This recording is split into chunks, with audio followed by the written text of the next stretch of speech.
केवल इसे सुन के भी आपका जीवन पूरी तरह बदल सकता है। तो कृपया पूरा ध्यान देकर इसे सुनें। दृश्य और दृष्टा एक ही है। जो देखने वाला है और जो दिखाई देता है, ये दोनों एक ही है।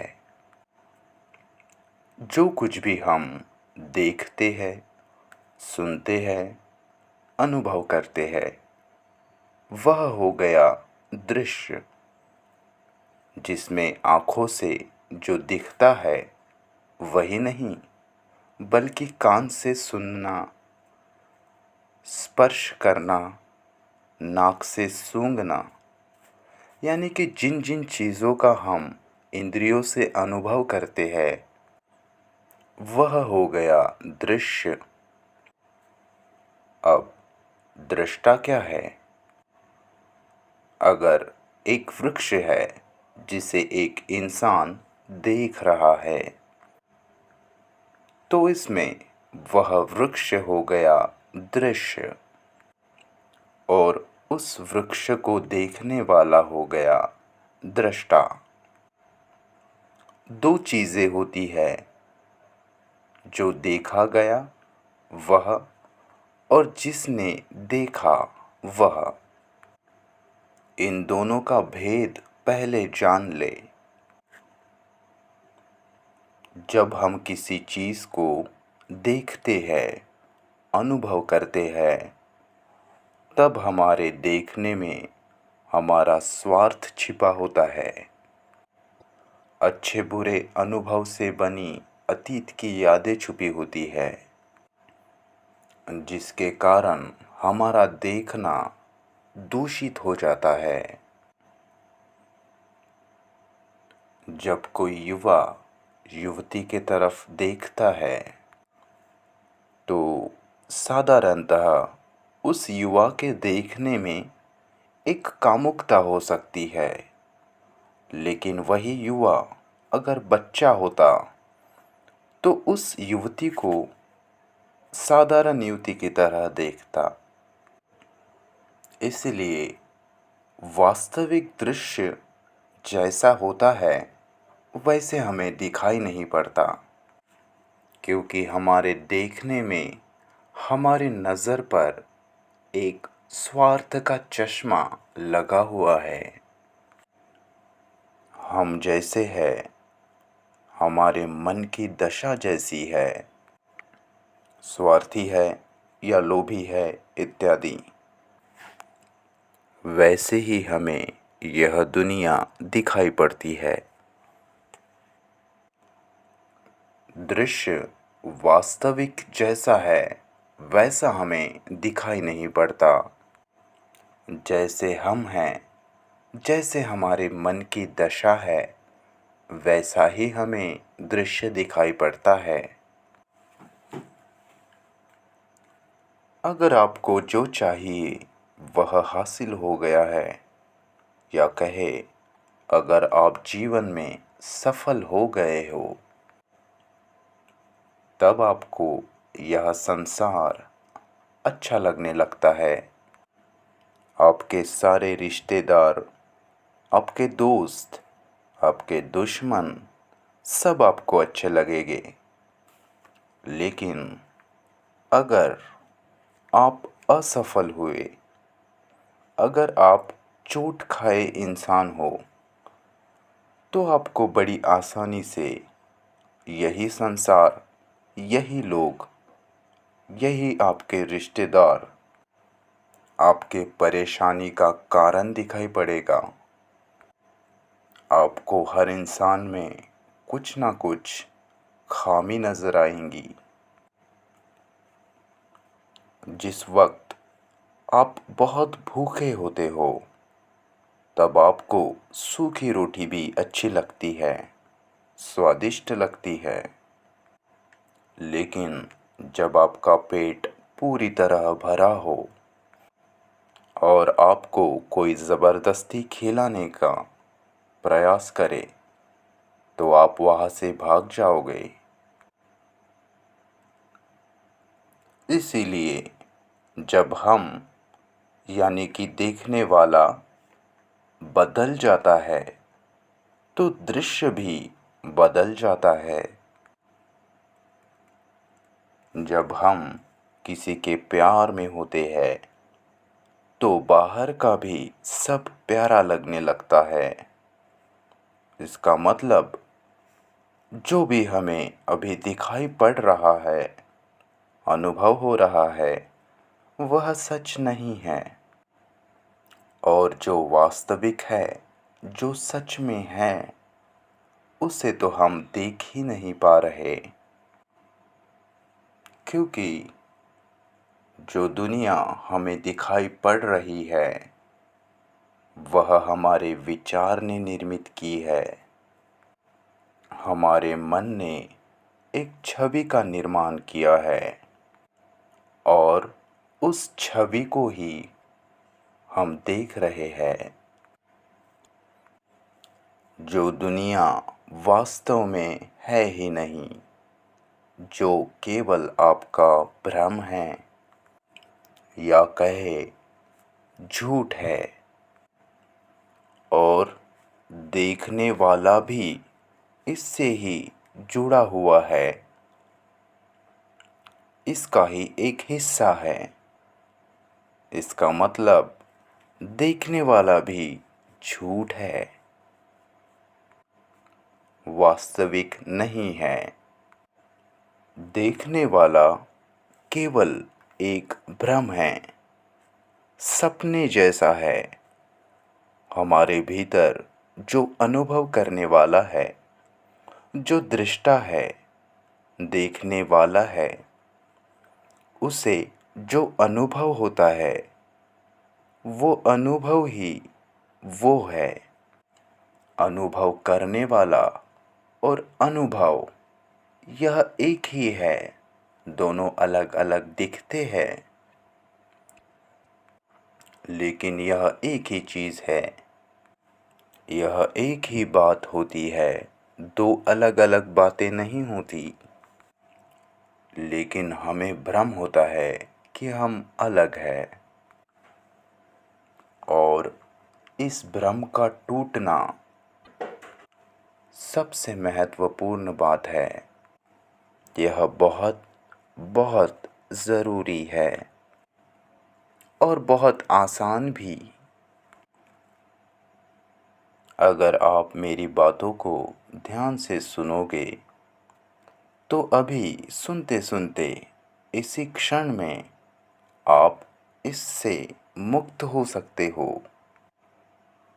अगर देखने वाला झूठा है और दृश्य भी झूठा है तो आपका डर, आपका प्यार, आपकी दया, आपकी चाहत, आपके मज़े, आपकी खुशियाँ सब झूठ है, एक भ्रम है। प्यार क्या है आपको इसका ज़रा भी अंदाज़ा नहीं। एक विचारों वाली दुनिया और एक जो विचार कर रहा है, यानी कि मैं वाली दुनिया। जब हम देखेंगे, जब हम हमारे मैं को खोजेंगे तो हमें उस मैं का केंद्र कहीं दिखाई नहीं पड़ेगा, क्योंकि वह भी हमारा विचार ही है। मैं और मेरा विचार, यह दो बातें हमें अलग अलग लगती है, मगर वास्तव में यह सिर्फ विचार ही है जिसने एक मैं को निर्मित किया है। अगर मैं डॉक्टर हूँ तो खुद को डॉक्टर कहता हूँ। अगर मैं वैज्ञानिक हूँ तो खुद को वैज्ञानिक कहता हूँ। अगर मैं शिक्षक हूँ तो खुद को शिक्षक कहता हूँ। अगर मैं क्रिश्चियन हूँ या हिंदू हूँ तो मैं खुद को वो कहता हूँ, वो मानता हूँ। कृपया मेरे साथ साथ बने रहिए और सुनते समय आप अपने भीतर भी नज़र बनाए रखें और मैं जो कहता हूँ उसे अपने भीतर देखिए और पूरे ध्यान से सुनिए।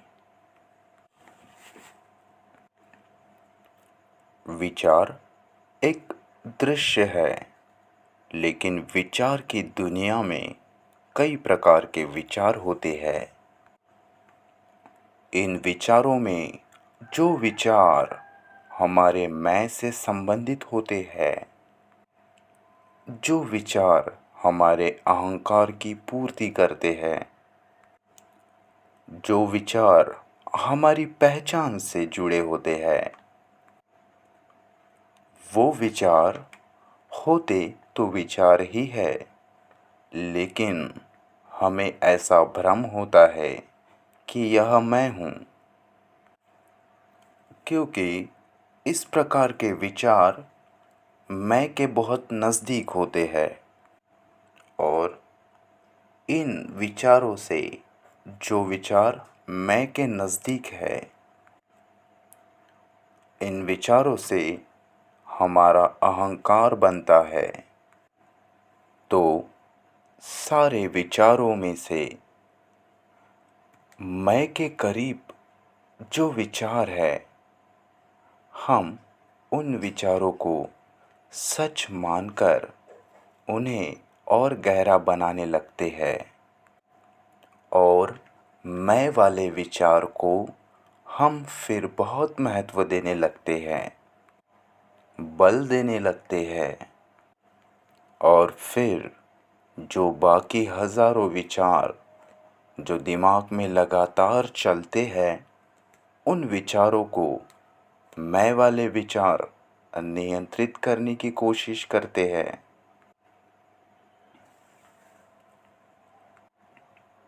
इसमें वास्तव में होता यह है कि जो नियंत्रण पाना चाहते हैं वह खुद ही विचार है, यानी कि विचारों द्वारा ही विचार नियंत्रित करने का प्रयास हो रहा है। लेकिन विचार नियंत्रित तो नहीं हो सकता, क्योंकि नियंत्रण करने वाला खुद ही विचार है। जिस विचार को मैं होने का भ्रम है, इसीलिए जो मैं वाले विचार है, हम उन विचारों को दृष्टा समझते हैं, देखने वाला समझते हैं। तो जो मैं खुद को मैं बोलता हूँ, वह भी एक विचार ही होता है। जैसे दिमाग में और भी विचार चलते हैं, वैसे ही यह भी एक दृश्य है, विचार है और दृश्य और दृष्टा एक ही है। मुझे आशा है कि यह साफ हो रहा है। क्या आप इसे समझ पा रहे हैं? यह बहुत आसान है, इसे मुश्किल ना बनाएं। यह दो अलग अलग चीज़ें लगती है, लेकिन यह एक ही चीज़ है और वो है विचार।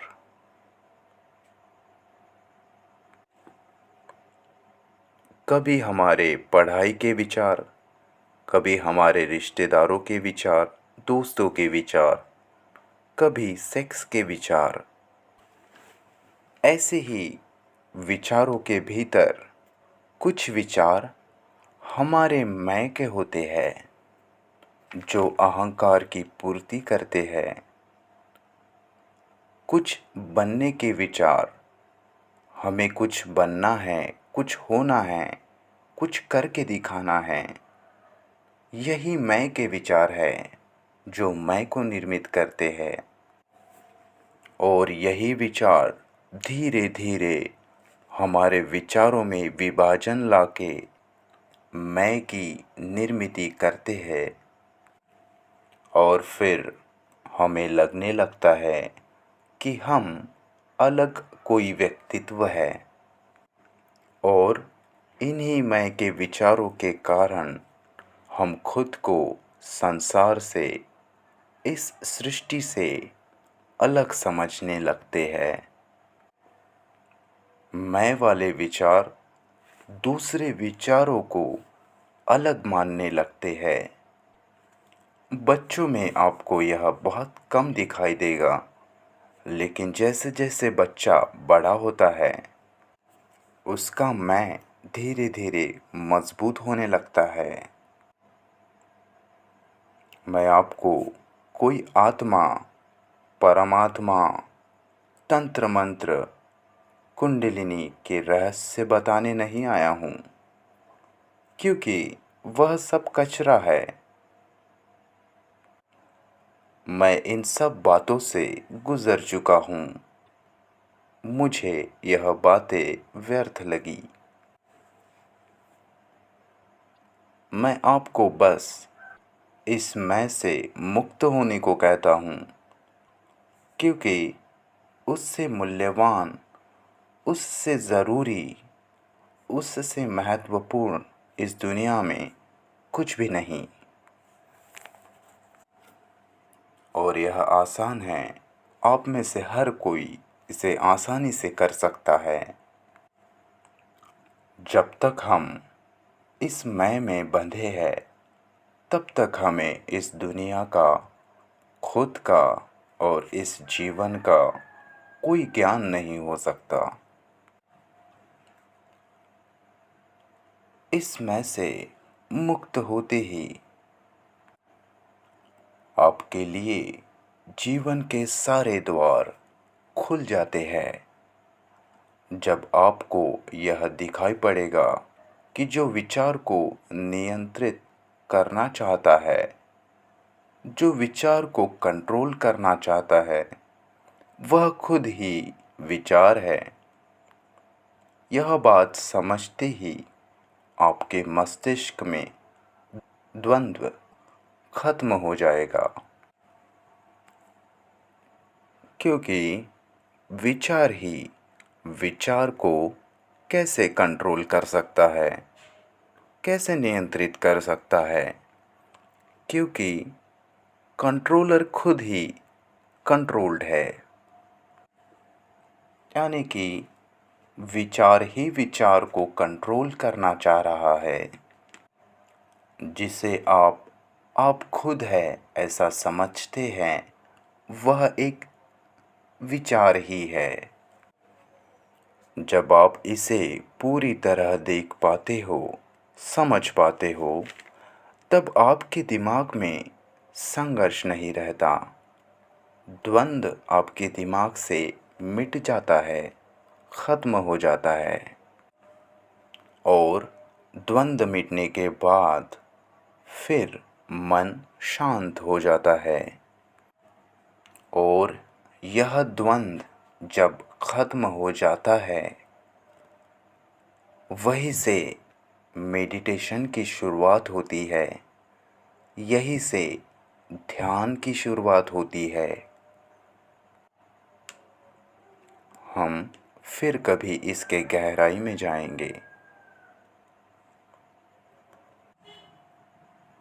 तो हर देशवासी को ऐसा लगता है कि उसका देश हमेशा आगे रहे, उनकी अर्थव्यवस्था दुनिया की सबसे सफल अर्थव्यवस्था हो। दुनिया का हर इंसान अपने देश को ऐसा समझता है कि वह इस दुनिया से अलग है। सब धर्मों को ऐसा लगता है कि उनका धर्म बाकी धर्मों से आगे रहे, या सिर्फ उनका ही धर्म इस पृथ्वी पर बचा रहे। आज पृथ्वी पर हर देश को आगे बढ़ना है, सबसे आगे निकलना है, दूसरे देशों से ज़्यादा शक्तिशाली बनना है। लेकिन ऐसी सोच से इस दुनिया का भला तो कभी नहीं हो पाएगा, बल्कि इसी सोच के कारण हमने कई युद्ध झेले हैं। धर्मों देशों के नाम पर अहिंसा होती आ रही है और आज भी हो रही है। यह बाकी मानव जाति के लिए बहुत बड़ा चिंता का विषय है। शायद आप इसके बारे में इतना चिंतित ना हो, लेकिन जब आप पर या आप जिससे प्यार करते हैं, जिन्हें अपना मानते हैं, उन पर जब संकट आता है, तब आपको यह समझ आ जाता है। अच्छा होगा अगर आप लोग मेरे साथ साथ खुद पर जिम्मेदारी लें और इसके बारे में अभी ही गंभीर हो जाए। और अगर आप इसके बारे में गंभीर नहीं होते, तो फिर आप मुझे भी नहीं सुनोगे। आपको मेरी बातें बोर होने लगेगी। इसलिए आपको समझना ज़रूरी है कि यह दुनिया आपकी है। किसी ने इसे चलाने का ठेका नहीं ले रखा है। आपको जानना होगा, आपको ही जागना होगा, आपको ही इस दुनिया की जिम्मेदारी लेनी होगी, आपको ही गंभीरता से इसके बारे में सोचना होगा। और अगर आप ही इस जिम्मेदारी से भागोगे, तो फिर यह जिम्मेदारी कोई भी नहीं लेगा। दूसरों पर कभी निर्भर मत रहिए। वो तो केवल आपका शोषण करते आए हैं और आगे भी करेंगे। हमें समझना होगा कि हम सब मानव हैं, इंसान हैं। हिंदू, मुस्लिम, क्रिश्चियन या बौद्ध या जैन या अमेरिकन या चाइनीज़ या भारतीय, ऐसी अलग अलग पहचानें बनाकर हमने खुद का ही नुकसान किया है। हमने पूरे मानव जाति का नुकसान किया है। भारतीय या पाकिस्तानी, इस प्रकार इंसानियत को बांटकर मत रखिए। इंसानों में विभाजन मत लाइए। यह कितनी बड़ी मूर्खता है जो हम करते चले जा रहे हैं। हमें इसे रोकना होगा, नहीं तो लोग आज ना कल यह दुनिया तबाह कर देंगे। हमें बौद्धिक दुनिया से बाहर आकर विचारों से अलग होकर चीज़ों को देखना होगा। हमें वास्तविकता को जो जैसा है उसे वैसा ही देखना होगा। अब हम जैसे वर्तमान में जी रहे हैं, हमारा जीना दुख से, तकलीफ़ों से दूर भागना, भविष्य में हमें जो चाहिए, भविष्य में हमें जैसा जीना है, कुछ और, कुछ बड़ा, कुछ अलग बनना है, जो अभी हुआ नहीं है। होगा या नहीं, इसकी भी कोई गारंटी नहीं। इसलिए इस क्षण में, वर्तमान में हम द्वंद्व में, संघर्ष में जीते हैं। हमें हर समय असफल होने का डर है। जो वर्तमान में इस क्षण है, इस पल में है, उससे भी हम भागते हैं और इसीलिए उस डर को कभी समझ नहीं पाते, उसे कभी जान नहीं पाते और इसी कारण हम उससे मुक्त भी नहीं हो पाते। और जो अतीत था वो कभी वापस नहीं आता, वो तो हो चुका है। और जो भविष्य है वह कभी आता ही नहीं। आता है तो बस यह वर्तमान का एक क्षण, जो अभी है, इस पल में है। अभी इस क्षण में, वर्तमान में हमें कैसे जीना चाहिए, हमारी क्या क्रिया होनी चाहिए। क्या हम इस पाने की, कुछ बनने की, कुछ और होने की इच्छा से आज़ाद हो सकते हैं? क्या यह संभव लगता है? इस पर सोचिए सर। बोलने वाले की बातें ऐसे ही मत मान लो। आपको खुद इस पर सोचना होगा। अपनी पुरानी सारी धारणाएं हटाकर एक साधारण इंसान की तरह इसे देखना होगा। दुनिया में एक भी ऐसा इंसान नहीं है, चाहे वह कोई तपस्वी हो या योगी या कोई धर्मगुरु या चाहे कोई बड़ा राजनेता हो, एक भी ऐसा नहीं है जिसने अपने जीवन में दुख अनुभव नहीं किया हो। सबके आँखों से आंसू निकले हैं, सबको दर्द होता है, सबके दिल टूटे हैं, सब ने मानसिक चोट खाई है। ऐसा क्यों हुआ? पिछले 7,000 या 10,000 सालों से हम इस पृथ्वी पर युद्ध देख रहे हैं। धर्म के नाम पर, देश के नाम पर, शांति के नाम पर, सबकी अपनी अपनी धारणाएं, अपने अपने विश्वास है। और अगर दूसरा कोई विश्वास नहीं करता या फिर उसकी धारणा, उसका विश्वास तुम्हारे विश्वास से अलग है, अगर वह तुमसे सहमत नहीं होता तो तुम उसे ख़त्म कर देते हो, मार डालते हो। यह बहुत गंभीर समस्या है। क्या आपने इस पर कभी सोचा है?